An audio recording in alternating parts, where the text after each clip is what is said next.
8 తారీఖు నాడు ఏలూరు జిల్లాలున్న ఓ బ్యాంకుల కస్టమర్లు లొల్లి చేసిండ్రు. జంగారెడ్డిగూడెం బ్యాంక్ ఆఫ్ బరోడాల అండ్ల పనిచేసే అధికారులే సొమ్ములు ఎత్తుకపోయినరని మన పటాస్ వార్తలలో చెప్పుకున్నాం కదా. అగో గా ముచ్చట్ల ఎంత సొమ్ములు పోయినాయి ఏం కదా అని బ్యాంకు పెద్ద అధికారి వచ్చి లెక్కలు చూసిండట.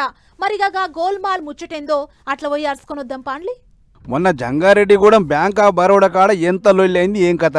తాకట్టు పెట్టిన సొమ్ములన్నీ గోల్మాల్ అయినాయని చెప్పి కస్టమర్లు వచ్చి లొల్లి పెట్టిరు కదా. ఒక ముచ్చట మీద ఆ బ్యాంకు పెద్ద అధికారి వచ్చి చెకింగ్లు చేసిర్రు.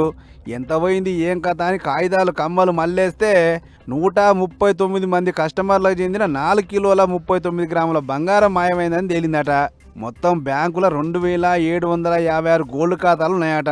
అలా ఎవల బంగారం ఎంత ఉంది ఎవరిది ఎంత పోయింది అని ఒక్కొక్కరిని పిలిచి ఇషారిస్తే గీ ముచ్చట బయటపడ్డది. అన్నట్లు పోయిన సొమ్ముల విలువ అందాజ 6 కోట్లకు మీదనే ఉందట. అంటే చూడరే ఎట్లా నమ్మించు బోర్లేసిరో.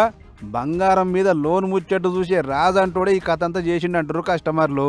అందుకే మా సొమ్ములు మాకు కావాలే, మీ అప్పెంతో మీకు గట్టి పడేస్తామని కస్టమర్లు వస్తే లొల్లి కాగాలని చెప్పి పోలీసులు రంగంలో దిగిర్రు. బ్యాంక్ షట్టర్ బంద్ చేసి ఒక్కొక్కరిని లోపలికి పంపి రసీదులు బిసీదులు అన్ని చూసిండాడ వచ్చిన అధికారి. ఇట్లా పోయిన సొమ్మంతా లెక్క తీస్తానికి 10 రోజుల టైం పట్టింది.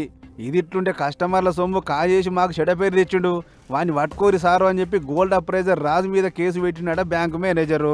ఇక కేసు కట్టిన పోలీసులు 4 సెక్షన్ల కింద కేసులు కట్టి ఎంకులాట చాలు చేసిరు వాని కోసం. మొత్తానికి 10 రోజుల సంధి బ్యాంకు ముంగట పెద్ద పంచాయతీ నడిచింది. అయినా కూడా మా సొమ్ములు మాకు ఇప్పించేటట్టు సర్కారు కల్పించుకోవాలి, ఉప్పుడు ఉపాసం ఉండి సంపాదించుకున్నాం, జర మాకు న్యాయం చేయాలని అడగబట్టిరు బాధితులు.